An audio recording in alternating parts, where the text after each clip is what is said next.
Where are you now? Are you aware that God wants you to know three powerful messages?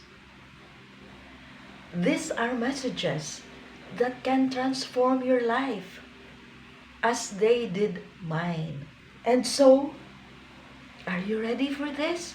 Watch until the end so that you will discover God's powerful messages for you today.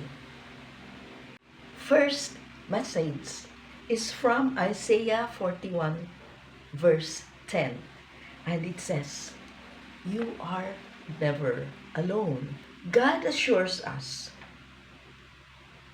"Do not fear, for I am with you.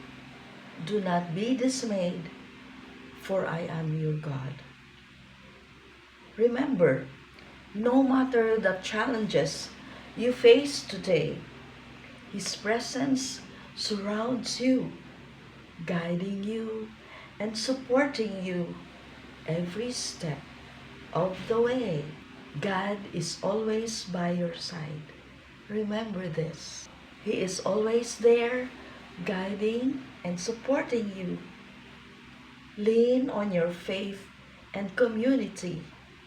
Together, you can overcome any obstacle. Remember, His love surrounds you no matter where you are and whatever you face today. Doesn't that make you smile to start your day? Remember the song, "Walk with faith in your heart, and you'll never walk alone. For the faith in your heart, the world is yours to own. You never will grieve if with Him you believe.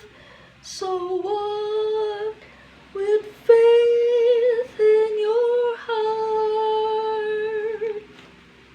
Second message, trust in my plans. Jeremiah 29 verse 11 reminds us, "For I know the plans I have for you, declares the Lord. Plans to prosper you and not to harm you. Plans to give you hope and a future." Embrace this promise, knowing that God's path for you is filled with purpose and hope. Life may feel uncertain most of the time, but remember, every twist and turn is part of our divine journey. Finally, the last message for you today is love one another. This is from John 13, verse 34.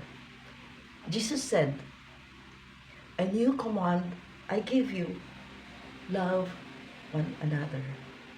Today, let this message resonate in your heart. Spread kindness, compassion, and love to those around you, creating a ripple effect of the positivity in the world. Yes, it starts with us, this positivity, we can create a ripple effect and affect other people around us. Right? God calls you to be a beacon of light, spreading hope and compassion. Every small act matters. Every small act of kindness creates a resonant chord in the heart of everyone. So, let love be your guiding principle always. Embrace these messages as you step into your new day or new month or new year. Trust in God. Lean on His presence and let love guide you and give you success in whatever undertaking. Thank you for watching.